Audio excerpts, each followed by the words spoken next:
जय भवा। हम बात करेंगे तमाम डॉक्टर्स की, नर्सों की, हेल्थ वर्कर्स की जो वाकई कोरोना फाइटर्स हैं, जिनके कारण आज हम स्वस्थ हैं।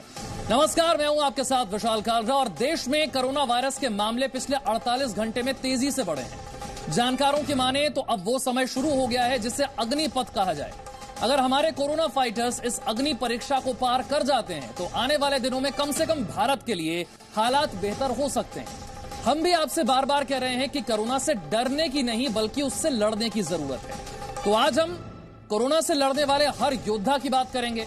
वो या तो इन हालातों में सरकारी अस्पताल में काम करने वाले डॉक्टर हैं, तमाम नर्स हैं, या फिर स्वास्थ्य कर्मी हैं, या फिर वो एयरपोर्ट, रेलवे स्टेशन, तमाम सार्वजनिक जगहों पर काम करने वाले सफाई कर्मी हैं। बात करने के लिए हमारे साथ आज खास मेहमान भी हैं, लेकिन पहले कोरोना से जुड़े हुए 10 अपडेट आपको बता देते हैं। पहली बड़ी खबर, पहला अपडेट, 140 से ज्यादा देशों में कोरोना के 1,69,000 से ज्यादा मरीज इस वक्त हैं। यह ताजा आंकड़ा है। इटली में एक दिन में 368 और स्पेन में एक दिन में 288 मरीजों की मौत हुई है। भारत में कोरोना के अब तक जो कुल मामले हैं वो हैं 114। अब तक जो कुल मौत हुई है वो संख्या है 2।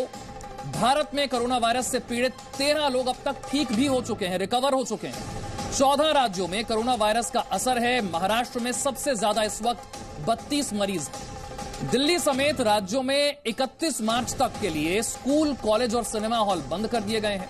कोरोना पर प्रधानमंत्री मोदी ने आज ट्विटर पर जनता से संवाद भी किया है। तमाम डॉक्टर्स, नर्स, एयरपोर्ट स्टाफ समेत कई लोग कड़ी मेहनत इस वक्त कर रहे हैं। इस बात का जिक्र प्रधानमंत्री ने भी किया है। ईरान में फंसे हुए 53 भारतीयों को बीती रात दिल्ली लाया गया है और सभी को आइसोलेशन सेंटर में रखा गया है। कोरोना की वजह से शेयर बाजार में इस वक्त भारी गिरावट है और 2700 से ज्यादा अंक तक सेंसेक्स फिर से गिर गया है। और इस वक्त हमारे साथ डॉक्टर सुमित दुबे हैं, पूर्व चिकित्सा अधिकारी हैं आरएमएल अस्पताल के। उनका रुख करते हैं। डॉक्टर सुमित दुबे, आज वो तमाम डॉक्टर्स, नर्स, हेल्थ वर्कर्स और रेलवे स्टेशन, एयरपोर्ट पर काम करने वाले लोग, उन सभी के जज्बे को पूरा देश सलाम कर रहा है कि किस तरीके से इस मुश्किल घड़ी में आप लोग लोगों की सेवा में निरंतर, लगातार लगे हुए हैं। क्योंकि हम जैसे लोगों को अगर सर्दी खांसी भी हो जाए तो हमें आज डर लगता है कि कहीं कोरोना तो नहीं। ऐसे में आप लगातार ऐसे मरीजों को देख रहे हैं और उनमें से कई की रिकवरी भी हो गई है। कितना मुश्किल समय ये डॉक्टर्स, नर्सेज और स्वास्थ्य कर्मियों के लिए। नमस्कार। सबसे पहले तो मैं कुछ अच्छी बातें करूंगा। अच्छी बातें ये करेंगे कि फिलहाल हम लोग अभी, हमारा जो देश है, हम लोग स्टेज 2 पे हैं। मतलब अभी भी हम लोग कम्युनिटी स्प्रेड हमारे देश में कोरोना वायरस का नहीं हुआ है। इसके लिए जो हमारी प्रिपेयर्डनेस सरकार की तरफ से जो हेल्प किए जा रहे हैं, जिस टाइप से सारे गवर्नमेंट हॉस्पिटल्स तैयार हैं, जिस टाइप से स्क्रीनिंग की जा रही है, जो लास्ट डेटा मेरे पास है, करीबन 12,76,000 के आसपास फॉरेन से जो लोग वापस आ रहे हैं, एयरपोर्ट पे उनकी स्क्रीनिंग की जा चुकी है और ये निरंतर रूप से जारी है।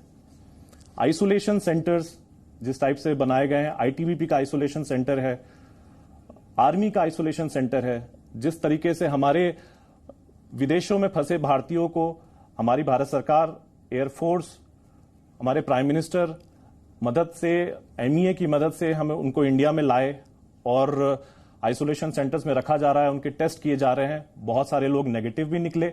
जो पॉजिटिव केसेस हैं उसमें से भी जो अभी तक 2 डेथ हुई हैं वो लोग हैं जिनके साथ एसोसिएटेड कुछ बीमारियां थी, या तो बीपी था या डायबिटीज था या सीएडी की पुरानी बीमारियां हैं।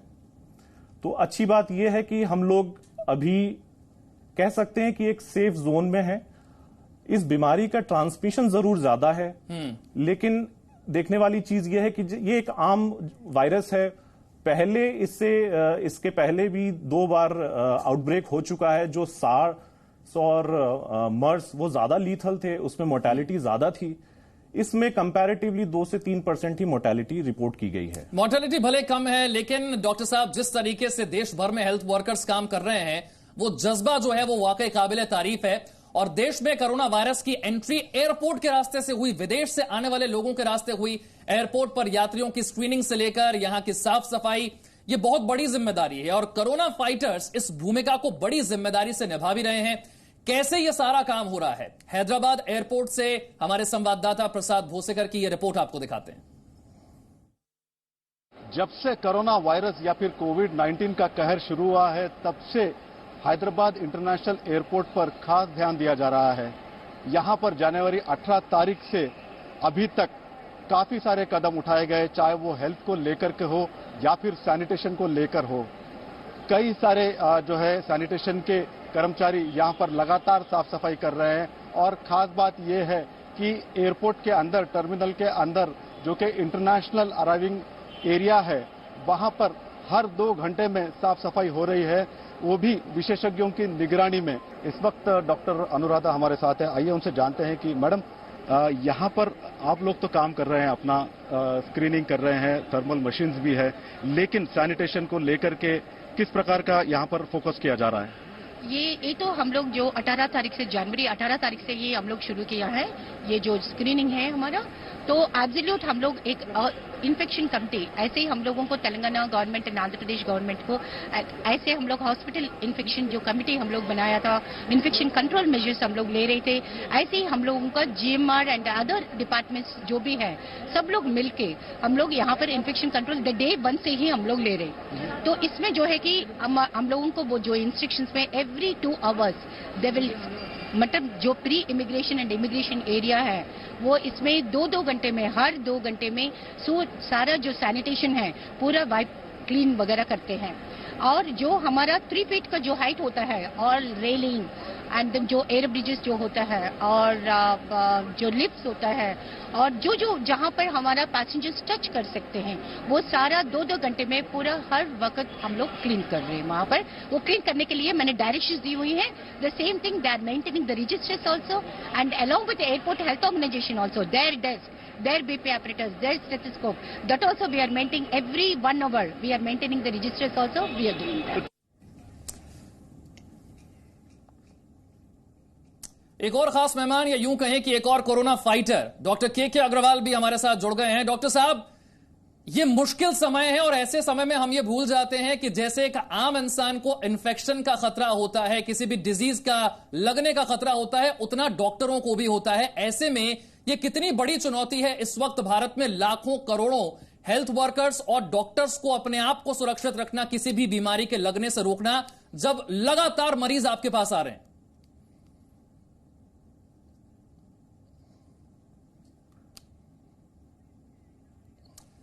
डॉक्टर के अग्रवाल से एक बार फिर मैं संपर्क करने की कोशिश करूंगा। यही सवाल डॉक्टर सुमित मेरा आपसे भी है, कितना चैलेंजिंग ये समय डॉक्टरों के लिए, नर्सों के लिए?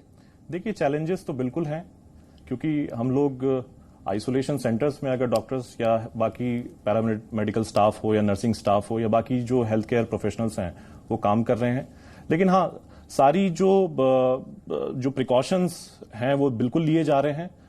सैनिटाइजेशन से लगा के जो वो ड्रेस प्रोवाइड किया जा रहा है, जो हमारे स्टेथोस्कोप है या बाकी थर्मोमीटर्स हैं या बाकी चीजें हैं, प्रिकॉशंस के साथ ही किया जा रहा है, क्योंकि ये एक एरोजोल जो जितने प्रोसेस होती है, आप इंटुबेशन कह लीजिए, नेबुलाइजेशन कह लीजिए, उसमें ये वायरस फैलने के चांसेस ज्यादा रहते हैं। तो definitely we are taking the required precautions. चलिए, आप वो तमाम प्रिकॉशंस ले रहे हैं जो आपके लिए जरूरी है। डॉक्टर के अग्रवाल से मेरा संपर्क हो गया है। डॉक्टर के अग्रवाल, यही सवाल मेरा आपसे, कितना मुश्किल समय ये डॉक्टरों के लिए, नर्सों के लिए, तमाम हेल्थ वर्कर्स के लिए कि वो पहले अपने आप को सुरक्षित रखें ताकि लगातार लाखों की संख्या में आ रहे मरीजों को वो देख पाएं?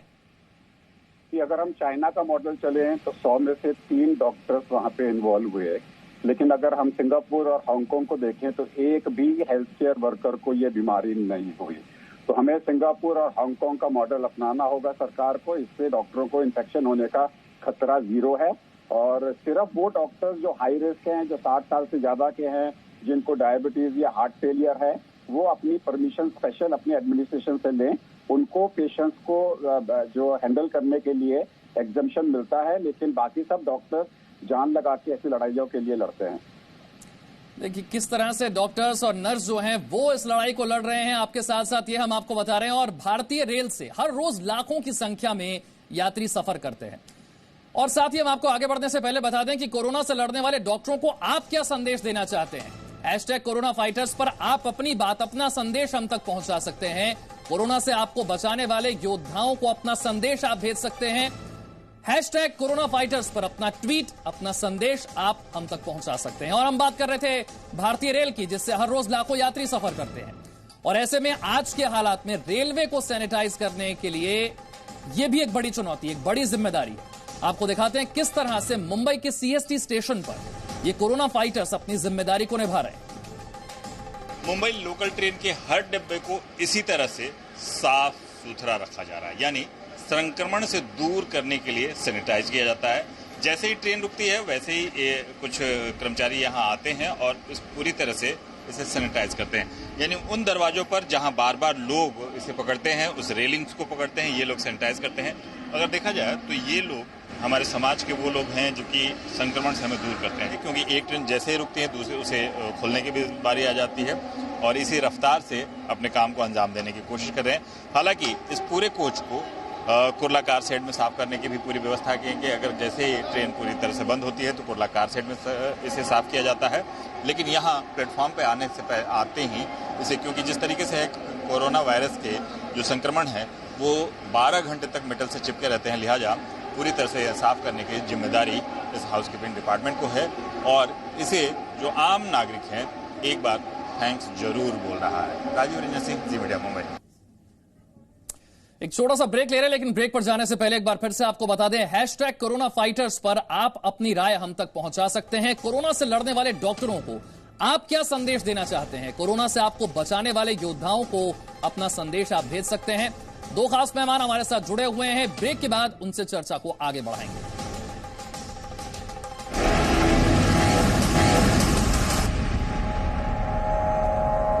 हम बात कर रहे हैं कोरोना फाइटर्स की, उन तमाम डॉक्टर्स की, नर्स की और हेल्थ वर्कर्स की जो हमें बचाने के लिए कोरोना से फाइट कर रहे हैं। डॉक्टर के अग्रवाल, कितना मुश्किल होता है उस सूट को पहनकर लोगों को जांच करना, और कितना मुश्किल होता है जब एक मरीज आपके नजदीक आकर बैठता है, आपको नहीं पता कि उसे किस तरह का इन्फेक्शन है। आप एक आम इंसान के मुकाबले कहीं ज्यादा मुश्किल स्थिति में काम कर रहे होते हैं। यह तो स्वाइन फ्लू का हमारी कंट्री में है। ये सारे सूट्स, ये सारे जो इक्विपमेंट्स हैं, जब 2009 में स्वाइन फ्लू आया था सब डॉक्टरों ने, सब लोगों ने इसको पहन के इसका इलाज किया था। इसका मतलब ये पहली बार यहाँ नहीं है। और जो unless you are touching the secretion, आपको जो है वो जो दूसरे वाले मास्क नहीं दिए जाते, सिंपल मास्क आपको दिए जाते हैं। आई थिंक हमारी कंट्री के अंदर में स्वाइन फ्लू ने हमारे को ऑलरेडी सिखा रखा है कि इस प्रकार के सूट्स को कैसे पहनना, उससे कैसे इलाज करना। ठीक है डॉक्टर सुमित, कितना मुश्किल होता है इस तरह के एनवायरनमेंट में, इस तरह के वातावरण में काम करना है जहां हर रोज हर सेकंड न जाने कितने नए मरीज आपके सामने आकर बैठते हैं, आपको नहीं पता कि उन्हें किस तरह का इन्फेक्शन है। देखिए, माइंड मेकअप करके हम लोग बैठे हैं तभी हम लोग शायद हेल्थ केयर प्रोफेशनल्स कहला रहे हैं। अगर हम डरना शुरू कर देंगे तो फिर ट्रीटमेंट करना भी मुश्किल हो जाएगा। और जब पेशेंट एक डॉक्टर के पास आता है तो उसको हमें हमारे एटीट्यूड से कन्विंस भी करना पड़ता है। तो अगर हम ही पैनिक करेंगे तो इसीलिए जो सबसे बड़ा मैसेज है, don't be panicked and get panic, और दूसरों को पैनिक भी मत करिए। तो चैलेंजिंग तो है डेफिनेटली, लेकिन yes, we are prepared for this. ये हमारे प्रोफेशन का पार्ट है। ठीक, बहुत बहुत शुक्रिया दोनों खास मेहमानों को हमारे साथ जुड़ने के लिए। जैसा इन्होंने कहा कि मुश्किल तो है, लेकिन भारत इसके लिए तैयार है, और दुनिया के कई देशों के मुकाबले भारत में जो तैयारी है वो कई गुना बेहतर है। तभी आप देख रहे हैं कि देश में कोरोना से लड़ने के लिए कितने बड़े स्तर पर हमने तैयारी की है, और उसका परिणाम अब तक हमें नजर भी आया है। तो कोरोना से आपको बचाने वाले योद्धाओं के लिए आप क्या संदेश देना चाहते हैं? हैशटैग